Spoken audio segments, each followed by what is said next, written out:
प्रधानमंत्री मणिपुर में लोग जो प्रभावित हैं उनके साथ संवाद नहीं करना चाहते। मन की बात में प्रधानमंत्री ने एक भी शब्द नीट के लिए या मणिपुर के लिए या असम के लिए बोलने का काम किया। जब विदेश नीति इटली गए थे, प्रधानमंत्री जी रील बनवा के चले आए।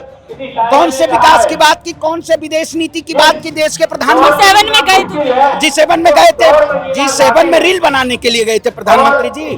जॉर्जी मिलेनिया के साथ रील बनाए और चले आए।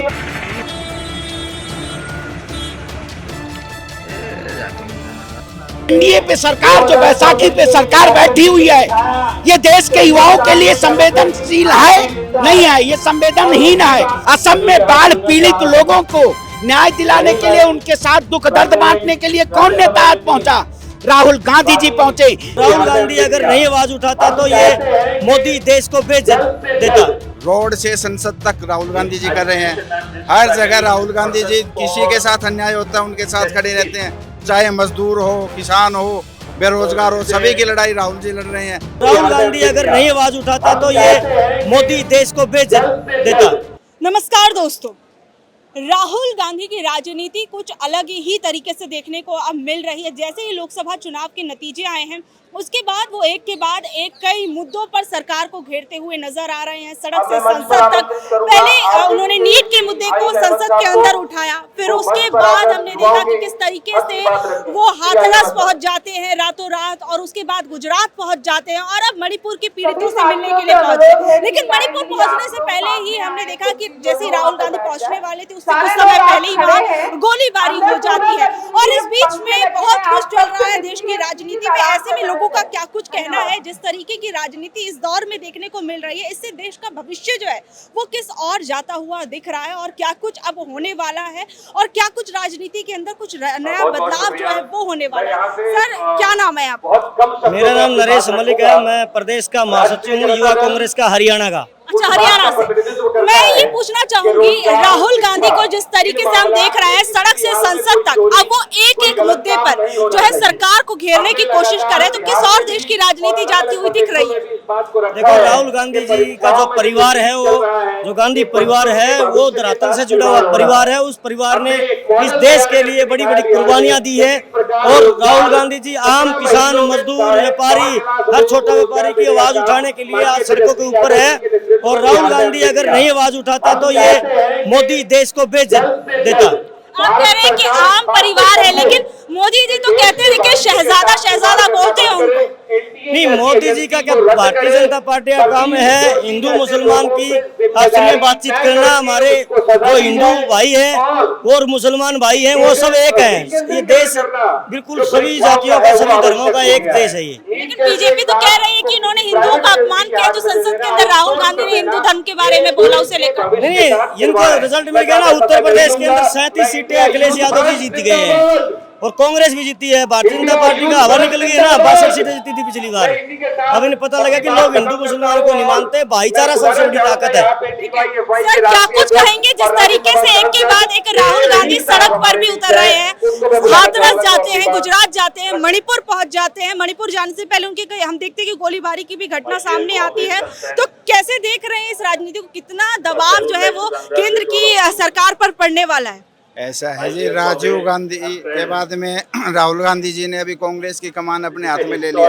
नौजवानों के लिए संघर्ष रोड से संसद तक राहुल गांधी जी कर रहे हैं। हर जगह राहुल गांधी जी, किसी के साथ अन्याय होता है उनके साथ खड़े रहते हैं, चाहे मजदूर हो, किसान हो, बेरोजगार हो, सभी की लड़ाई राहुल जी लड़ रहे हैं।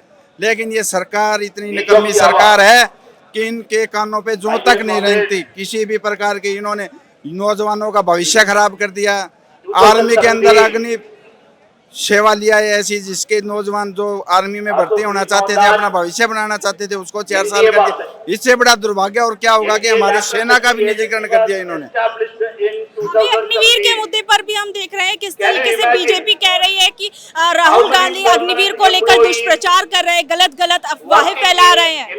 तो फिर सरकार उसके ऊपर सफाई क्यों नहीं दे रही? अग्निवीर है झूठा दखोसला नौजवान साथियों के साथ।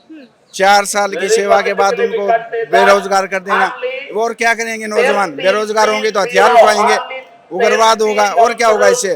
लेकिन राजनाथ सिंह संसद के अंदर कहते कि यहाँ पर ही नहीं, काफी देख और सोच समझ के ये योजना लाई गई है। विदेशों के अंदर भी, कई देशों में भी इस तरीके की योजनाएं चल रही हैं। ऐसा है, विदेशों के अंदर तो लोगों को सुविधाएं बहुत मिलती है, वहाँ बेरोजगारी भत्ता मिलता है बेरोजगार को, लेकिन हमारे यहाँ तो ऐसे संसाधन भी नहीं है। 4 साल के बाद में करेगा क्या नौजवान? बेरोजगार होगा, खाली रहेगा तो उसका दिमाग में खुराफात आएगा। तो देश का भविष्य का अंदर मार्ग कर दिया इस सरकार ने। बिल्कुल भ्रष्ट और निकम्मी सरकार है। देखिए, लेकिन जो भी कहा जाए, अगर भले ही विपक्ष उतनी सीटें नहीं लेके आ पाए, लेकिन फिर एक बार तीसरी बार आई तो मोदी सरकार ही है। ये इन्होंने झूठ बोल के लोगों को भ्रमित करके, झूठे वादे करके दोबारा से इन्होंने सरकार बनाई, लेकिन ज्यादा दिन चलने वाली सरकार नहीं है ये। आपको ऐसा क्यों लग रहा है? क्या जिस तरीके से लालू प्रसाद यादव भविष्यवाणी करे कि अगस्त तक ये सरकार चलने वाली है, वहीं राहुल गांधी भी कहते हैं हमें बस एक मौका चाहिए, तो क्या वाकई लगता है कि सरकार ज्यादा दिनों तक नहीं टिक पाएगी? बिल्कुल जी नहीं चलेगी, क्योंकि इनके साथी इनको छोड़ के भाग जाएंगे।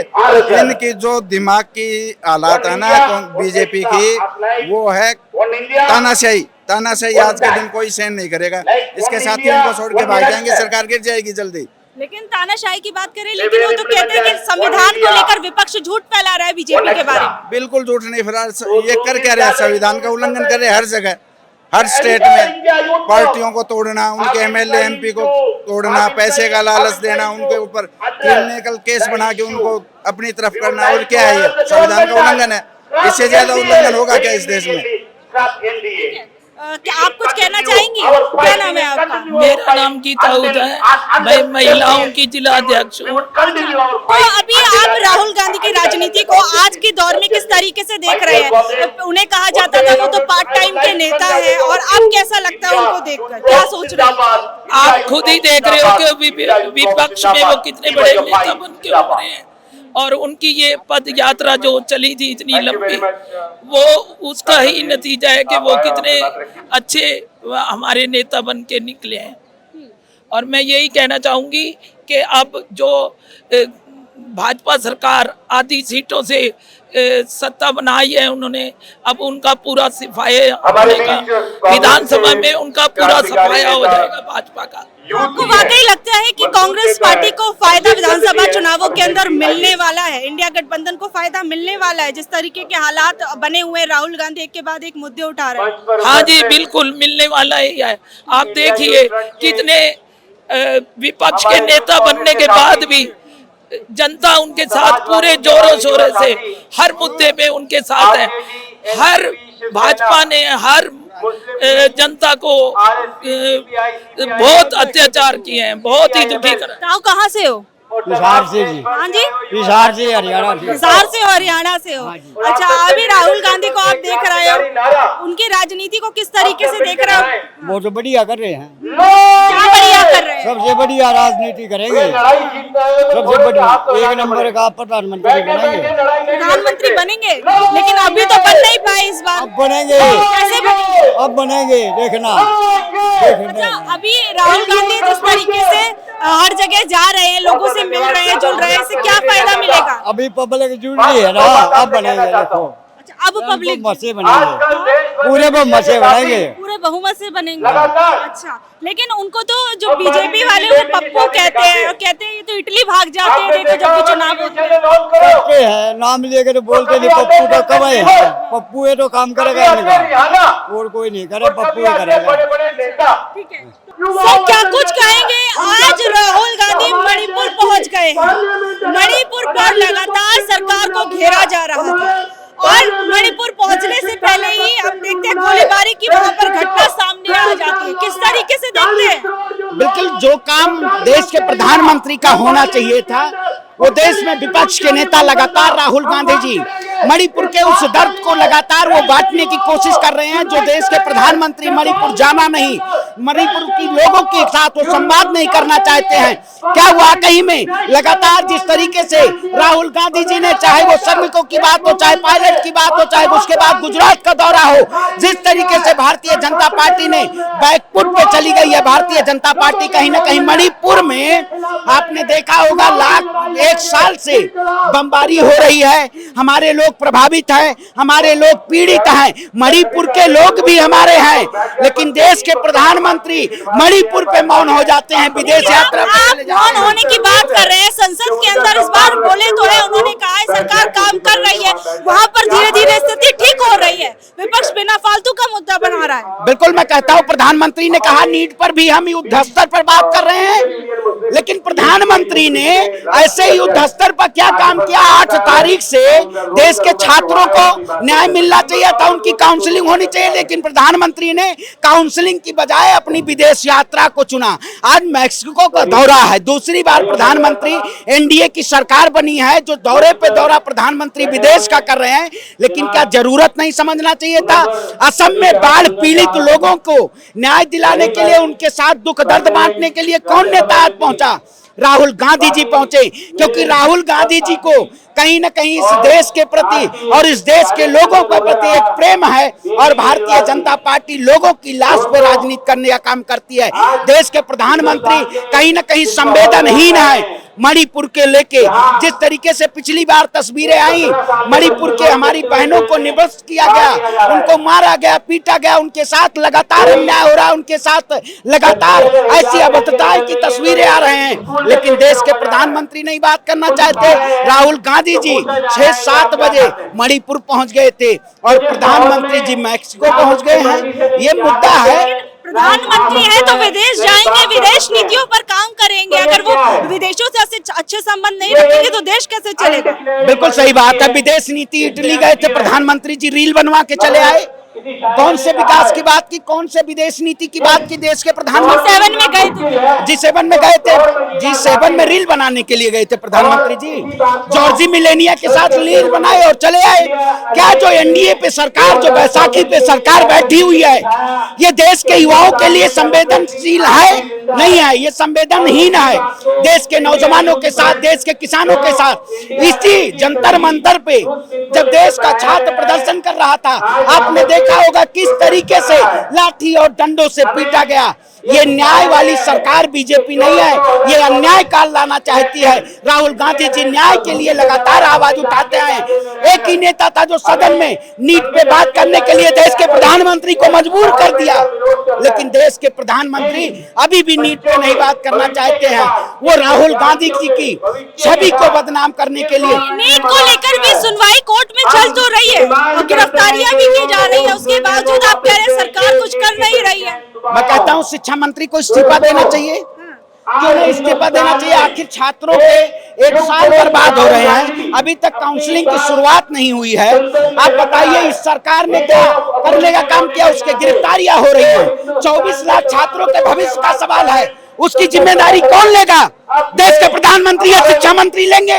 नहीं लेंगे उसकी जिम्मेदारी, क्योंकि ये लोग शिक्षा की बात नहीं करना चाहते हैं, ये लोग देश के किसानों की नहीं बात करना चाहते हैं। प्रधानमंत्री मणिपुर में लोग जो प्रभावित हैं उनके साथ संवाद नहीं करना चाहते। मन की बात में प्रधानमंत्री ने एक भी शब्द नीट के लिए या मणिपुर के लिए या असम के लिए बोलने का काम किया? नहीं बोलने का काम किया, क्योंकि देश के प्रधानमंत्री ने देश की जनता को राम के नाम पे ठगने का काम किया। ऐसा प्रधानमंत्री क्यों नहीं होगा? राहुल गांधी जी की छवि को कि ये हिंदू विरोधी है, ये हिंदुओं के नहीं है, ये हिंदुओं को गाली देने का काम किए। राहुल गांधी जी ने क्या कहा था सदन में? उन्होंने कहा था नरेंद्र मोदी हिंदू समाज नहीं है, आरएसएस हिंदू समाज नहीं है, बीजेपी हिंदू समाज नहीं है, लेकिन राहुल गांधी जी की छवि को इन्होंने बदनाम करने की कोशिश की। लेकिन देश की जनता ने ये बता दिया कि राहुल गांधी क्या राहुल गांधी भी हिंदू धर्म की राजनीति पर चलेंगे क्या?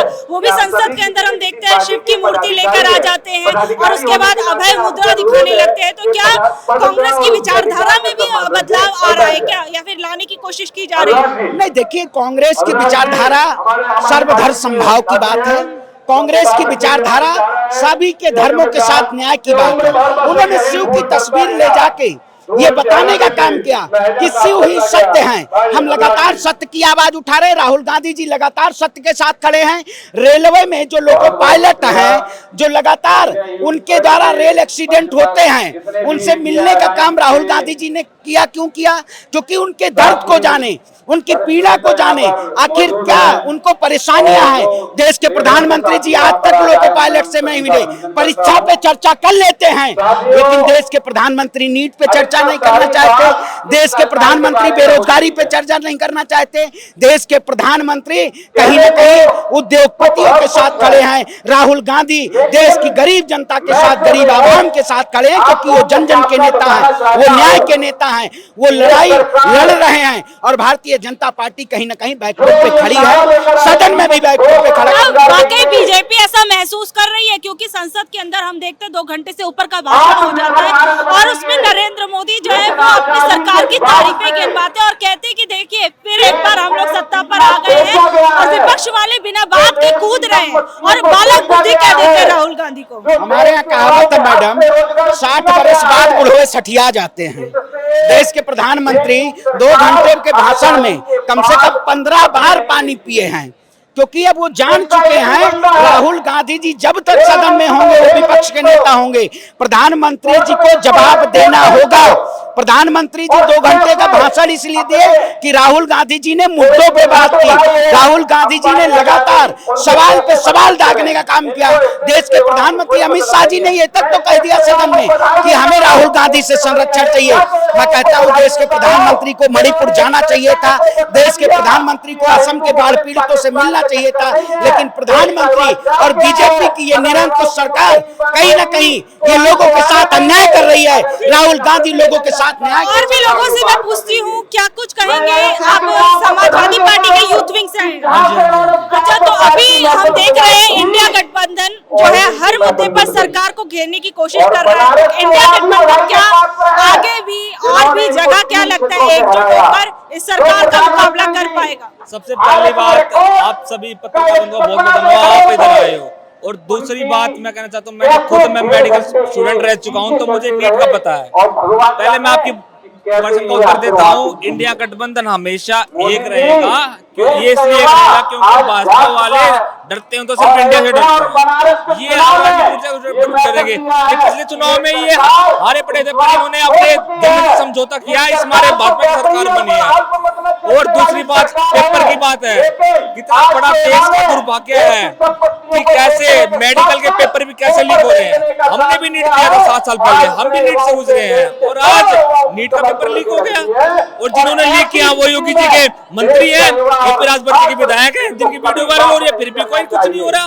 तो ये क्या करना चाहते हैं? इनकी ये मंशा है कि बच्चे आगे ना बढ़े। अगर पेपर अगर होता है तो वैकेंसी निकालनी पड़ेगी। वैकेंसी कहाँ है? पुरानी वैकेंसी आज तक भरी नहीं है। देश में आप कोई सी मेडिकल स्टूडेंट ले जाओ, डॉक्टरों से नहीं है, छोड़ो एएनएम नर्सेज ही नहीं है। तो उनको पता है अगर इन्हें भर्ती अगर पेपर लीक नहीं किया, पेपर कैंसिल नहीं किया तो भर्ती करनी पड़ेगी। नहीं तो ये तो इनका बहाना है। अब जैसे मैं राजा हूँ और मेरी प्रजा है, मैं राजा जो चाहूंगा मैं अपने करूंगा। अगर मेरे में कुछ बात लीक है तो मुझे पता तो होनी चाहिए कि किसने क्या किया है। जैसे कि मोदी जी देश के तानाशाह है, राजा है, हम तो उनको राजा ही कहेंगे जो अभी देश चला रहे हैं। उनके उसमें कुछ लीक हुआ है तो उनको पता तो होना चाहिए किसने क्या किया क्या नहीं किया, कुछ पता ही नहीं है। पेपर लीक हो रहा है, ये तो भावना से खेल रहे हैं गार्जियंस की, फैमिली मेंबर्स। एक नेता विपक्ष के तौर पर जो जिम्मेदारी विपक्ष ने राहुल गांधी को दी है, क्या वो उसे पूर्ण रूप से निभा पाएंगे या निभाते हुए दिख रहे हैं? राहुल गांधी जी पूर्ण रूप से उस जिम्मेदारी को निभा रहे हैं। और अब डिप्टी स्पीकर की बात है, हमारी पार्टी के जिन्होंने अयोध्या में जय श्री राम का नारा दिया था, है और रहेगा। 9 बार के, मैं कह रहा हूँ 9 बार के जो एमएलए रह चुके हैं, श्री राम जी के जो उनके बच्चों पे चलते हैं, उनको डिप्टी स्पीकर हमारी इसमें बनाएंगे। पर भाजपा वाले बिल्कुल नहीं चाहते कि डिप्टी स्पीकर इंडिया का बने। उन्होंने ऐसी मंशा चल रही है कि राजनाथ सिंह जी ने बात कर ली है कि डिप्टी स्पीकर, जहां तक मुझे लगता है डिप्टी स्पीकर हमारी पार्टी और ये बिल्कुल नहीं बनने देगा, क्योंकि डिप्टी स्पीकर हमारी पार्टी के बन जाते हैं तो कहीं ना कहीं स्तर पर विपक्ष बहुत मजबूत हो जाएगा और ये विपक्ष को तोड़ना चाहते हैं। और हमारे नेता श्री अखिलेश यादव ने यूपी में बीजेपी को नहीं रोका, जनता ने बीजेपी को अखिलेश जी के माध्यम से रोका है, क्योंकि तो जनता की पसंद थी कि कैसे साइकिल आए, कैसे भाजपा हारे। और आगे वाले चुनाव में अखिलेश जी की अध्यक्षता में देश में फिर से इंडिया गठबंधन की सरकार बनेगी। तो देखिए, तमाम मुद्दों को लेकर राहुल गांधी जिस तरीके से सड़क से संसद तक सरकार का घेराव कर रहे हैं, उसे लेकर और नेता विपक्ष के रूप में इन लोगों का क्या कुछ कहना था, क्या कुछ उन्हें लग रहा है कि भविष्य की राजनीति जो है वो किस और जाती हुई दिख रही है। इस तमाम चीजों पर हमने इन लोगों से बातचीत करने की कोशिश की। आप लोग इस बारे में क्या कुछ कहेंगे? नेता विपक्ष के रूप में क्या राहुल गांधी अपनी भूमिकाओं का, अपने कामों का समन्वय ठीक प्रकार से कर रहे हैं, नहीं कर रहे हैं, क्या कुछ कमेंट बॉक्स में जरूर बताइएगा।